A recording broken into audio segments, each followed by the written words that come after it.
प्यारे साथियों, आप सभी का स्वागत करता हूं अपने MRS स्टडी परिवार में। तो डियर, आज की इस वीडियो में मैं यहां पे बात करने वाला हूं, जैसा कि आपको पता है कि RCC सब्जेक्ट को हम जो है यहां पे डील कर रहे थे। तो ये जो RCC सब्जेक्ट है उसमें हम आगे के टॉपिक को बात करेंगे। यहाँ पे जानेंगे टू वे स्लैब, जब कॉर्नर हेल्ड डाउन है ना, कॉर्नर हेल्ड जो है डाउन होता है। तो जो टॉर्सनल रेनफोर्समेंट्स होते हैं for corners held down in slab are provided at discontinuous edge, है ना, डिसकंटिन्यूअस एज पे जो है प्रोवाइड किया जाता है, जो कि 2012 में आपका क्वेश्चन पूछा गया है। Following methods use for design of slab, slab के डिज़ाइन के लिए कई सारे मेथड यूज़ किए जाते हैं, जिसमें सबसे पहला आता है पिगॉड्स मेथड्स। पिगॉड्स मेथड, पिगॉड्स मेथड जो है एप्लीकेबल होता है two rectangular slab supported freely on all four sides and subjected to a symmetrical placed load. Moment in two directions can be obtained by rational method, है ना। जो मोमेंट होता है in two directions can be obtained by rational method. Bending moment at shorter span, जो bending moment होता है shorter span पे, M B is equal to R B into W B square by 8 या फिर W B square by 8, ये formula आपका होगा। और bending moment at longer span, M L is equal to R L into W into L square by 8 या W L into L square by 8, ये हम ले सकते हैं। फिर आता है दूसरा मैर्कस मेथड। ये जो है अप्रॉक्सीमेट मेथड होता है, जिसमें हम बेंडिंग मोमेंट को डिटरमाइन करते हैं। स्लैब में सिंपली सपोर्टेड होता है ना, यह स्लैब सिंपली सपोर्टेड होता है on 4 edges with corner prevented from being lifted and considering torsion in slab. जो थिकनेस होता है स्लैब का वो इक्वल टू होता है 1/30 ऑफ द शॉर्टर स्पैन। ये जो मेथड है ये यूज किया जाता है रेक्टेंगुलर ऑर्थोगोनल स्लैब के डिज़ाइन के लिए, है ना। रेक्टेंगुलर ऑर्थोगोनल स्लैब डिज़ाइन के लिए ये जो मेथड है ये आपका यूज़ किया जाता है। मैर्कस जो होता है वो इंट्रोड्यूस्ड होता है reductions correction factor to existing Rankine Krasov theory in order to account of torsional restraints at the corner. Reduction factor CR is equal to 1 minus 5 by 6 into R square by 1 plus R के power 4। इससे related 2012 में question जो है आपका पूछा गया है। Moment जो है बेंडिंग मोमेंट शॉर्टर स्पैन के लिए M B is equal to C R into R के पावर 4 बाई 1 प्लस आर के power 4 into W into B का power 2 by 8। Bending moment at longer span M L is equal to C R into 1 by 1 plus R के power 4 into W L के power square by यानी L के power 2 by 8, ये formula जो है हमारा होता है। फिर आता है फ्लैट स्लैब। फ्लैट स्लैब जो है ये वन वे या टू वे स्लैब सिस्टम हो सकता है, जो कि बिल्ट होता है monolithically with supporting columns and reinforced in 2 और मोर डायरेक्शन, है ना, 2 और more direction without any provisions of beam, बिना कोई प्रोविजंस के बीम में। It is supported on column, ये सपोर्टेड होता है कॉलम पे, monolithically built with column, monolithically built होता है कॉलम में। इससे रिलेटेड 2015 में क्वेश्चन जो है आपका पूछा गया है। क्रिटिकल फेल्यूर इन पंचिंग, क्रिटिकल फेल्यूर इन पंचिंग और टू वे शियर फेल्यूर, जो मैक्सिमम रेनफोर्समेंट स्पेसिंग होता है not greater than 2 into slab thickness, है ना, दुगना जो है स्लैब थिकनेस से ज़्यादा जो है नहीं होना चाहिए मैक्सिमम रेनफोर्समेंट स्पेसिंग का। तो ये आपका जो है स्लैब के बारे में पिक्चर्स दिया गया है। एडवांटेज अगर हम देखें फ्लैट स्लैब का, तो फ्लैट स्लैब जो है रिड्यूस करता है ओवरऑल हाइट ऑफ स्ट्रक्चर को, और ये डायरेक्टली सपोर्टेड होता है on column without any beam, है ना, बिना कोई बीम के कॉलम पे जो है ये सपोर्टेड होता है। इससे रिलेटेड 2015 और 16 में क्वेश्चन पूछा गया है। जो फ्लैट स्लैब है ये स्लैब जो है कैपेबल होता है of lifting concentrated load, concentrated load को लिफ्ट करने के लिए। It requires less form work, है ना, ये लेस फॉर्म वर्क को रिक्वायर करता है। This gives a better appearance and diffusion of light, है ना, ये gives better appearance and diffusion of light. Better fire resisting tent than other floor system, है ना, ये बेटर फायर रेजिस्टेंट होता है देन अदर फ्लोर सिस्टम के। Terms related अगर हम देखें फ्लैट स्लैब से, तो सबसे पहला आता है ड्रॉप पैनल। ये जो है थिकेंड पार्ट होता है फ्लैट स्लैब का ओवर सपोर्टिंग कॉलम, जिसको हम ड्रॉप पैनल बोलते हैं। 2022, 21 और 18 में क्वेश्चन जो है आपका पूछा गया है।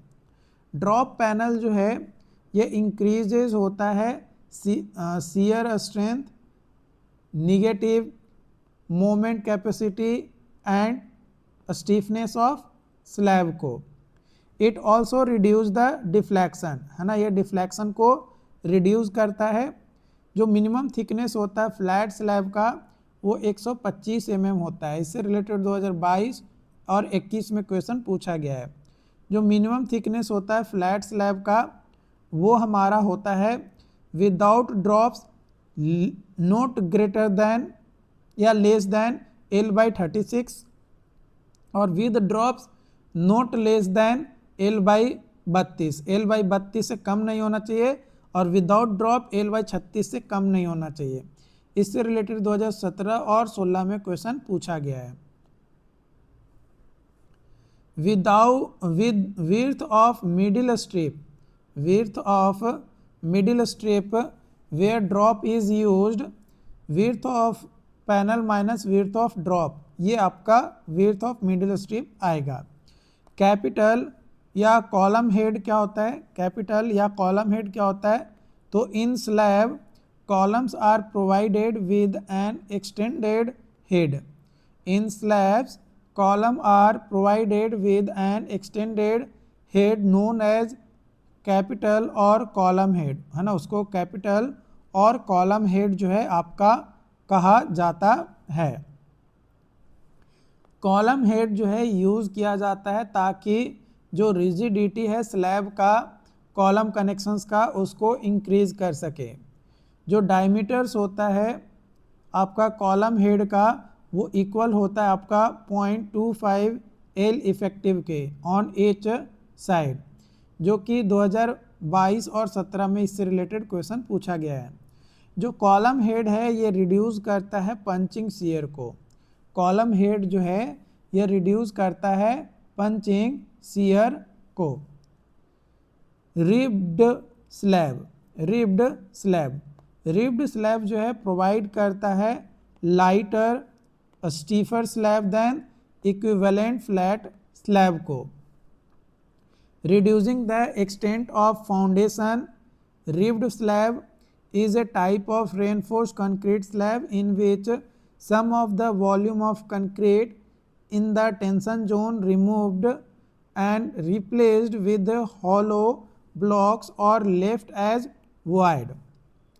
Property of ribbed slab, ribbed slab की अगर properties के बारे में बात किया जाए तो it is provided where slab vibration is an issue such as laboratories or hospitals.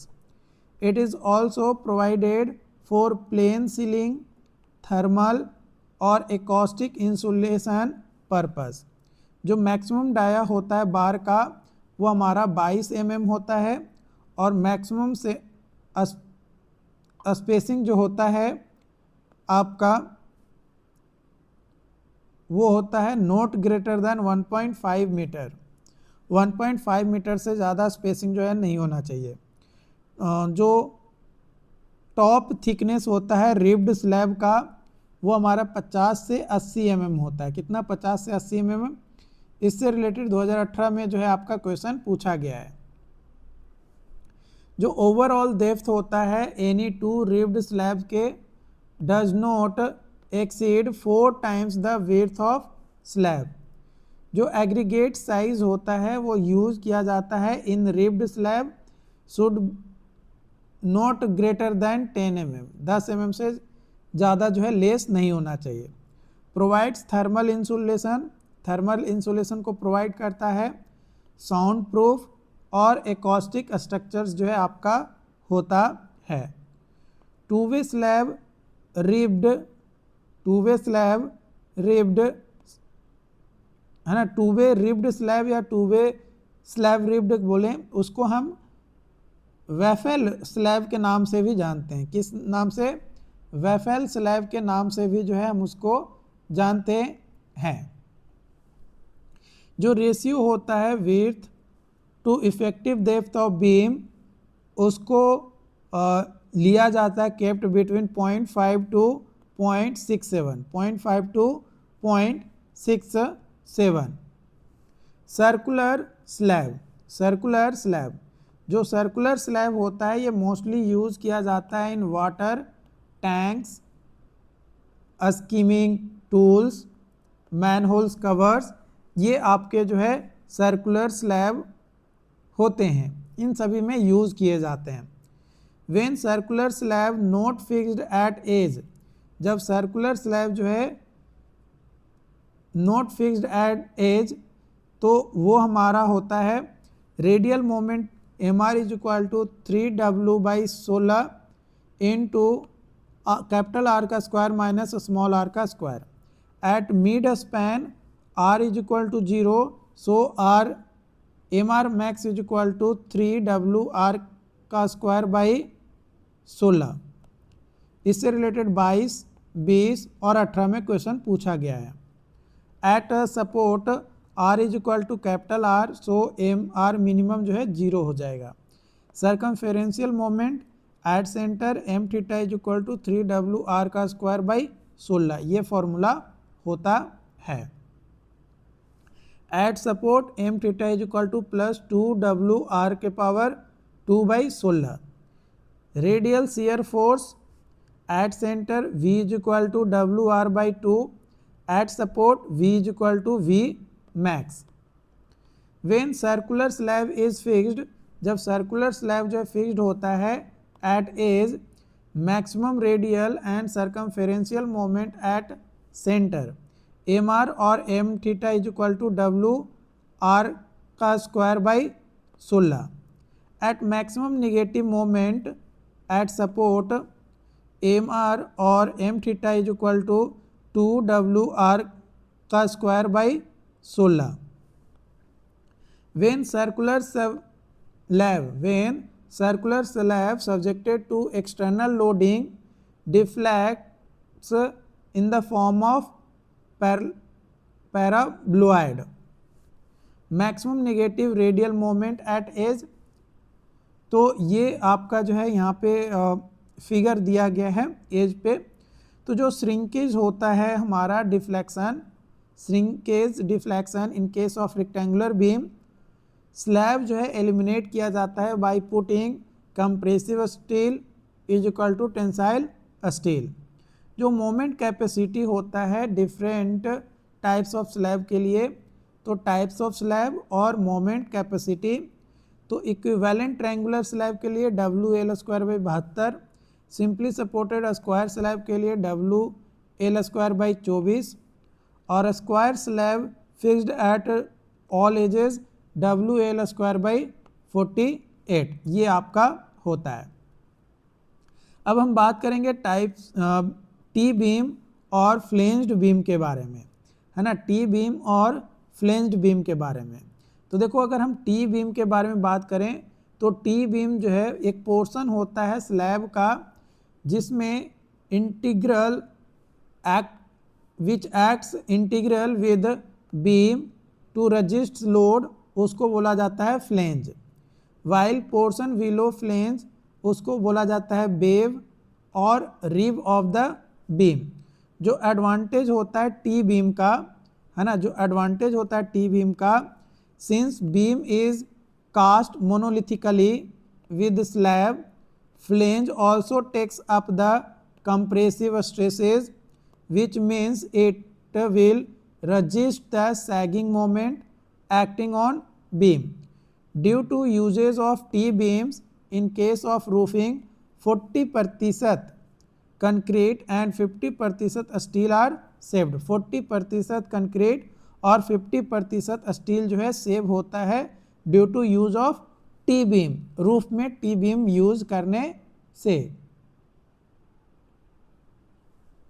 जो टी बीम सेक्शन है having maximum strength in compression, T beam section से मैक्सिमम स्ट्रेंथ हमें मिलता है कंप्रेशन में। किसमें? कंप्रेशन में। जो मोस्ट इकोनॉमिकल सेक्शंस होता है हमारा रेक्टेंगुलर बीम का वो होता है टी सेक्शन। जो स्पैन होता है रूफ स्लैब का वो मोर देन होता है 4 metre. Provision of T beam is economical, जो प्रोविजंस होता है टी बीम का वो आपका इकोनॉमिकल होता है। डिसएडवांटेज अगर हम देखें टी बीम का, है ना, टी बीम का अगर हम डिसएडवांटेज देखें तो due to change in cross section shear stress increases at junction of the web and flange. Since beam slab is monolithic it becomes very weak. Since beam slab is monolithic, it becomes very weak in resisting lateral shear force, है ना, resisting lateral shear force। Dimension अगर हम बात करें T beam का तो जो effective width होता है फ्लेंज का, जो इफेक्टिव विड्थ होता है फ्लेंज का for monolithic T beam, for monolithic T beam which is minimum VF is equal to L0 by 6 plus VW plus 6 DF। इससे रिलेटेड 17 और 16 में क्वेश्चन पूछा गया है। BF is equal to BW plus half into clear spacing between beam and BF is equal to BW plus A by 2 plus B by 2। For monolithic L beam, for monolithic L beam BF is equal to which is minimum L0 by 12 plus BW plus 3 DF and BW plus capital B by 2। इन दोनों में से जो भी हमें minimum value देगा वो हमारा BF का एक्चुअल वैल्यू जो है माना जाएगा। For isolated T beam, isolated T beam के लिए जो भी हमारा कम वैल्यू देगा, पहला VF is equal to L0 by B plus 4 plus BW, या फिर दूसरा BF is equal to B। इन दोनों में से जो भी मिनिमम होगा वो हमारा, या जो लेस होगा वो हमारा सही वैल्यू आएगा। इससे रिलेटेड 22 में क्वेश्चन पूछा गया है। For isolated L beam, for isolated L beam जो भी मिनिमम होगा उसको हम लेकर चलेंगे। BF is equal to 0.5 L0 by B plus 4 plus BW and BF is equal to B। BF जो है इफेक्टिव विड्थ है हमारा फ्लेंज का, BW जो है विड्थ है वेव का, DF जो है थिकनेस है हमारा फ्लेंज का, B जो है एक्चुअल विड्थ है फ्लेंज का, और L0 जो है डिस्टेंस है between points of zero moment of beam, है ना, points of zero moment of beam. For continuous beam के लिए L0 is equal to 0.7 L effective. For SSB यानी सिंपली सपोर्टेड बीम के लिए L nought is equal to effective span. Thickness of flange D F, D F जो है thickness है हमारा या डेप्थ है हमारा स्लैब का। जो ओवरऑल डेप्थ होता है टी बीम का, it is generally taken as span by 10 to span by 20। Types of load and overall depth, light load span by 15 to span by 20, medium loads span by 12 to span by 15, heavy loads span by 10 to span by 12 है ना, 10 to 12। जो width of wave है यानी VW, ये width होता है beam का जो सपोर्टिंग होता है स्लैब के। जो टीम होता है where T beam is supported on column, width of rib should not less than width of column. Then width of web यानी BW is equal to 1/3 to 2/3 of the total depth और depth of rib. जो depth होता है web का DW is equal to small d minus DF, ये हमारा जो है होता है। तो ये तमाम चीज़ें जो है आपको यहाँ पे मैंने जो है आपको बताया।